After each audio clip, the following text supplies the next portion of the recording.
আমরা ভারতকে যে দিয়েছি সেটা ভারত সারা জীবন মনে রাখবে। প্রতিদানের কি আছে এখানে? আর কারো কাছে চাওয়ার অভ্যাস আমার একটু কম, দেওয়ার অভ্যাস বেশি।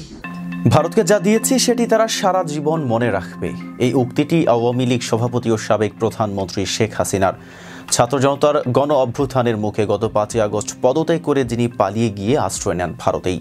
বর্তমানে তিনি ভারতের আতিথেয়তায় দেশটিতে অবস্থান করছেন। স্বৈরশাসক হাসিনার সেই উক্তির প্রেক্ষাপটে রাজনৈতিক অঙ্গন, প্রশাসন সহ জনমনে ঘুরপাক খাচ্ছে একটি প্রশ্ন: ভারতকে কি দিয়েছেন শেখ হাসিনা? গত 15 বছরে স্বৈরাচার ফ্যাসিস্ট আওয়ামী সরকারের আমলে ভারতের সঙ্গে অন্তত 20টি চুক্তি ও 66টি সমঝোতা স্মারক সই হয়েছে। তবে বর্তমান অন্তর্বর্তী সরকারের সংশ্লিষ্ট বিভাগের দাবি, এসব চুক্তি ও সমঝোতা স্মারকের অধিকাংশতেই উপেক্ষিত হয়েছে বাংলাদেশের স্বার্থ। ফলে চুক্তিগুলো পর্যালোচনায় উদ্বেগের কথা জানিয়েছেন সরকারের একাধিক উপদেষ্টা। 2019 সালে ফ্যাসিস্ট শেখ হাসিনার নেতৃত্বে পতিত আওয়ামী লীগ সরকার গঠন করার পর প্রথমে যে পদক্ষেপটি নেয় সেটি হলো নামমাত্র শুল্কে প্রতিবেশী দেশ ভারতকে ট্রানজিট দেওয়া।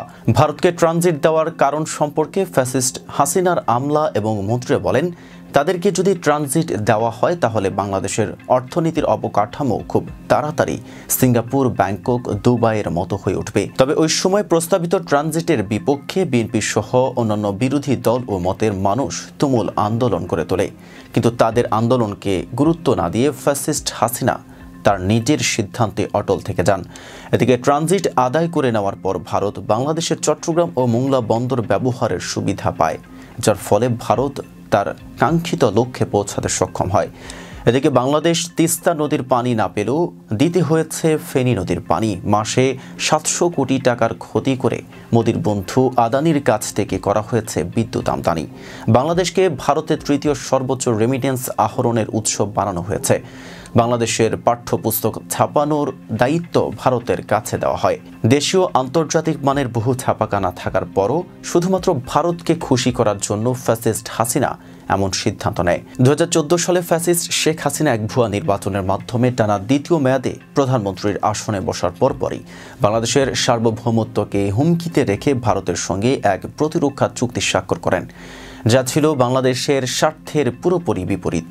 এদিকে সীমান্ত হত্যা বন্ধে শেখ হাসিনার ভারতের কাছে নতজানু নীতির কারণে বাংলাদেশ কখনোই এসব হত্যাকাণ্ডের প্রতিবাদ করেনি। সর্বশেষ ডামি নির্বাচনের 2 সপ্তাহ পরে 22 জানুয়ারি ভারতীয় সীমান্তরক্ষী বাহিনী বিএসএফ যশোরের শার্শা উপজেলার ধান্যখোলা সীমান্তে বাংলাদেশের ভূখণ্ডের অভ্যন্তরে প্রবেশ করে বিজিবি সদস্যকে গুলি করে হত্যা করে তার মরদেহ ভারতে নিয়ে যায় এবং 2 দিন পরে তা ফেরত দেয়।